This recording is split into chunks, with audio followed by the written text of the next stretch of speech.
Hey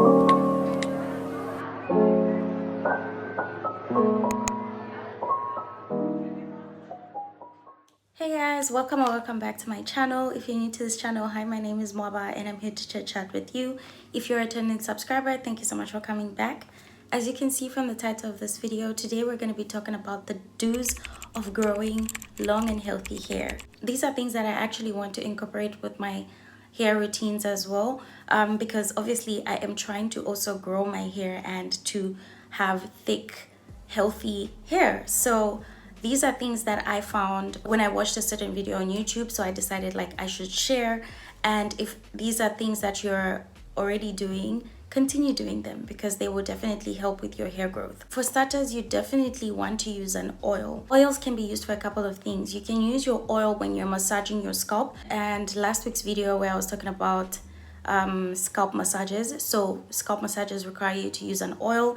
And then also you can use oils during hot oil treatments. I'm yet to do some oil treatments on this channel, and then sometimes you can actually just use a hair growth oil to just help with actual growth. Apart from that, you can use oil as a pre-poo, so you basically massage the hair into your strands and everything right before you shampoo it and you do your wash day routine. I think this just helps with, again, locking in the moisture and also just getting the strands ready for the products that you're about to put into them. The next thing that you want to do is you want to just incorporate moisture. Moisture, moisture, moisture, moisture, moisture. This is something that I speak about a lot on this channel because it's something that is very, very necessary. You need to treat your hair like a plant. So in doing so, obviously you need to regulate how much water goes into your hair because you can't over moisturize it and everything.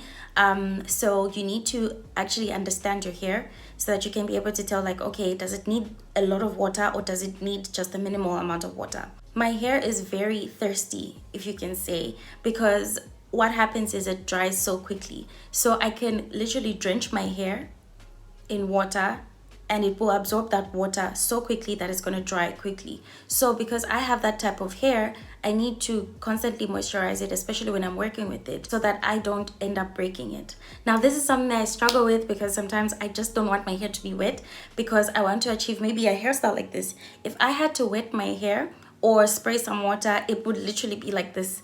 So that is something that I still want to get used to. Adding water to your hair also just encourages hair retention, which is something that you definitely want, especially if you want to grow long hair. Another thing is sometimes locations where we're at play a role. Like, let's say you're in a country that is very humid. If you're in a country that is very humid, your atmosphere is already doing the moisturization for you, so you don't necessarily have to keep on moisturizing your hair and everything. But let's say you're in a place that has very dry air and maybe cold air, you definitely want to keep your hair moisturized, whether it's in its natural state or whether it's in a protective hairstyle. The next thing that you want to do is you want to deep condition your hair.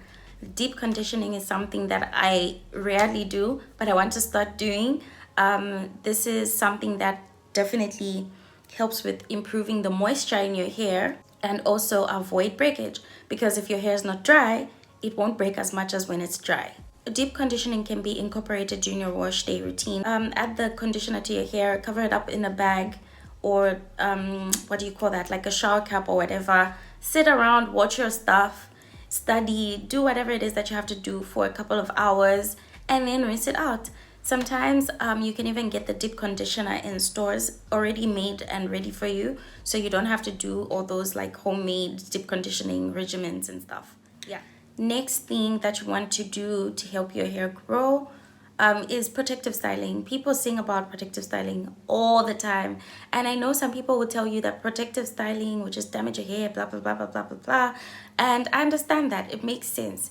But then I think maybe one thing you need to pay attention to is what are you doing while your hair is in that protective style. Like, let's say I decide I want to do box braids. I need to still keep my hair moisturized even when it's in box braids. That way it's not gonna break. And also protective styling helps with hair retention because remember, if you want to grow your hair long, you have to take care of the hair on the ends. So if you want to take care of the old hair, which is on the ends, you you definitely have to make sure that the ends are protected. So while it's in your protective style, you can still be spraying your water and your little mixtures and stuff like that with some oil, hair growth oils and everything, applying it to the braids. That way, while your hair is still in that protective style, it's still receiving the nourishment that it needs. You need to also make sure that you use a satin, either like a cloth, like when you're tying your hair and everything. This is not necessarily satin, but it's not cotton, so it's not very rough on the hair. It's kind of slippery, and that's what you want. On top of that, when you use satin, it's very slippery, so it doesn't absorb so much moisture like a cotton or a wool type of cloth would do. That's why it is advisable to use a bonnet. Like for me, let me see if I can quickly grab my bonnet. So you want to have a material that's like this. It's very slippery, and even on the inside, the texture is like that. So it's not coarse, and it's not going to be rough on the head. So whenever you're sleeping, you need to cover your hair just like that. Well, obviously you're going to cover the whole head, and then you can sleep. Or if you don't want to be wearing stuff when sleeping, get a pillowcase that has material like this. That way it's just going to be gliding as you're sleeping. So yeah, another thing that you want to do is you want to trim your hair regularly, but not excessively.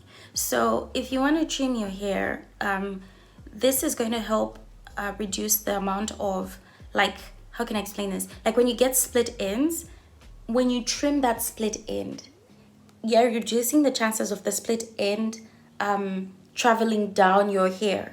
Let me see how I can explain this. You see, this is like your hair strand, right? And then when you get a split end, it's like that.